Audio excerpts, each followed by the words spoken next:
Hello everyone, আজকে আমাদের second blog. আবার আমরা বেরিয়ে পড়েছি, কিরণ আর আমি। কিরণ আজকে ছুটি পেয়েছে। আজকে আমাদের ডেস্টিনেশন লালবাগ। ভোটের জন্য আমরা দূরে কোথাও যেতে পারছি না, তাই আজকে লালবাগে যাব। সেখানে দু একটা ছোট ছোট যে স্পট গুলো আছে সেগুলো আমরা এক্সপ্লোর করব, সেগুলো সম্পর্কে দু চারটা কথা বলবো এবং এই মুর্শিদাবাদের ইতিহাস সম্পর্কে, অজানা ইতিহাস সম্পর্কে আমরা দু চারটে কথা বলবো এবং তোমাদেরকে এটা দেখাবো যে তোমরা আর কোথায় কোথায় ঘুরতে পারো। শুধুমাত্র ওই কিছু বিখ্যাত যে মনুমেন্ট গুলো আছে সেগুলোর বাইরে আর কি ছোট ছোট স্পট আছে সেগুলো আমরা ডিসকভার করতে পারি, দেখতে পারি, এক্সপ্লোর করতে পারি, সেগুলো সম্পর্কে কিছু আলোচনা হবে। ওকে, চলো।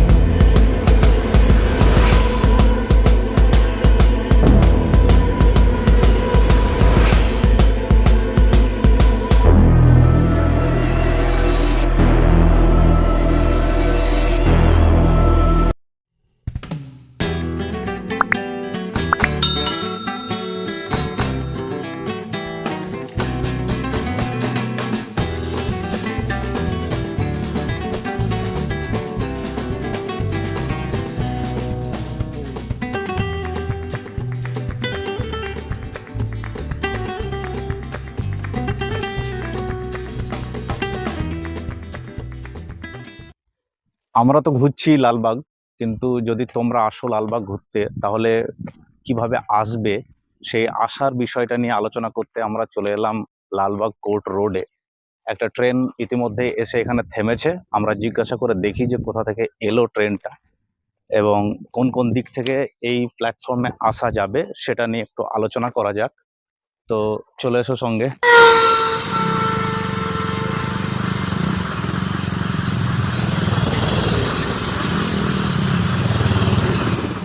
আমরা এখন দাঁড়িয়ে আছি লালবাগ কোর্ট রোড স্টেশনে।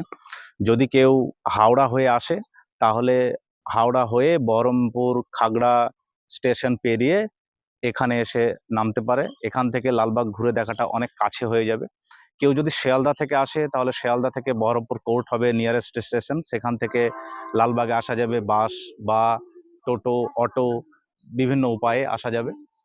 অবশ্য যদি কেউ জিয়াগঞ্জ হয়ে আসে তাহলে জিয়াগঞ্জ থেকেও এই স্টেশনে আসা যাবে, তারপর এখান থেকে পুরো জায়গাটা ঘুরে দেখা যাবে। তো চলো আমরা এবার ঘুরে দেখবো। আমরা অবশ্য বাইকে এসেছি, তো এবার আমরা নেক্সট স্টপ চলে যাব খোশবাগে, সেখানে গিয়ে দেখা হচ্ছে আবার। আমরা এখন লালবাগ রোড স্টেশন থেকে বেরিয়ে বাঁ দিকে লালবাগ সদর ঘাটের দিকে যাত্রা করছি। এই রাস্তাটি পলসনা থেকে চলে আসছে বাইপাস হয়ে। পৌঁছে গেছি আমরা তিন মাথার ঘুরে। এখান থেকে ডান দিকে ঘুরে আমরা চলে যাব খোশবাগ। এখান থেকে আমরা নিয়ে নেব ডান দিকে টার্ন। চলে এলাম আমরা খোশবাগের রাস্তায়।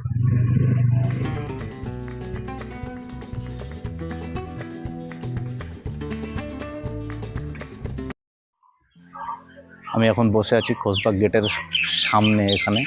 এবার আমরা এন্টার করব খোশবাগে, তারপর ভেতরটা গিয়ে একটু ঘুরে দেখব। আমরা এখন চলে এসেছি লালবাগের খোশবাগে, যেটাকে এই বাংলার ওয়েস্টমিনিস্টার অ্যাবে বলা যেতে পারে। তবে এখানে কোনো কবিরা সমাধিস্থ নেই, সমাধিস্থ আছে নবাবেরা এবং নবাবের সঙ্গে জড়িত আরও কয়েকজন। তো ভেতরে গিয়ে দেখি যে কার কার সমাধি এখানে রাখা আছে, আর দু চারটে কথা বলবো কোনো একটা জায়গায় বসে। সুন্দর বাগান, তবে এখন সবুজের সংখ্যাটা বা পরিমাণটা একটু কম, সাদার পরিমাণটা একটু বেশি। জাস্ট একবার ভাবো যে আমরা সাধারণ মানুষেরা আমাদের ফিউচার প্ল্যান করি, রিটায়ারমেন্ট প্ল্যান করি কিভাবে? হয় কোনো এফডি করে, না হলে কোনো টার্ম ইন্স্যুরেন্স করে, অথবা মিউচুয়াল ফান্ডে ইনভেস্ট করে। কিন্তু একেই বলে নবাবদের নবাবিয়ানা। এরা ফিউচার প্ল্যান ছাড়ো, এরা পুরো আফটার লাইফ প্ল্যান করে ফেলেছে। মরে যাওয়ার পরে তাদের কোথায় সমাধিস্থ করা হবে সেই ভেবে এত বড় একটা বাগান নির্মাণ করে দেওয়া হয়েছে, একটা সমাধি ক্ষেত্র নির্মাণ করেছেন। 1740 খ্রিস্টাব্দে বাংলার নবাব আলীবর্দী খাঁ এটি অবস্থিত ভাগীরথী নদীর পশ্চিম তীরে। তাহলে জাস্ট একবার ভেবে দেখো যে নবাবরা কিভাবে তাদের প্ল্যানিং একটা অন্য পর্যায়ে নিয়ে গেছেন, যে তারা মরে যাওয়ার পর তাদেরকে কোথায় সমাধি দেওয়া হবে সেটা নির্মাণ করে গিয়েছেন তিনি আগেই। তো আমাদেরকেও আমাদের ভবিষ্যৎ নিয়ে একটু সিরিয়াস হতে হবে, একটু ভাবতে হবে। তাই বলে সমাধি তৈরি নয়, জাস্ট ফিউচার তৈরির কথা ভাবতে হবে।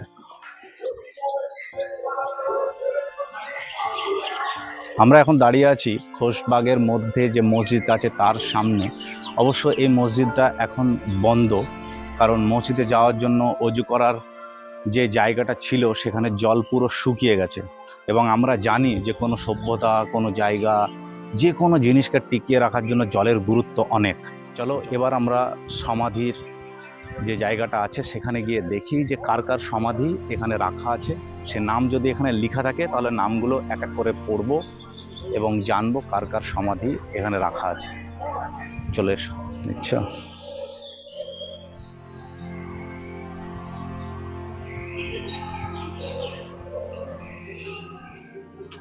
অবশ্য এখানে যে সমাধিগুলো আছে একটিরও কাছে কোনো নাম লেখা নেই, তবে যতটা অনুমান করা চলে এটি হচ্ছে নবাব আলীবর্দী খাঁয়ের সমাধি।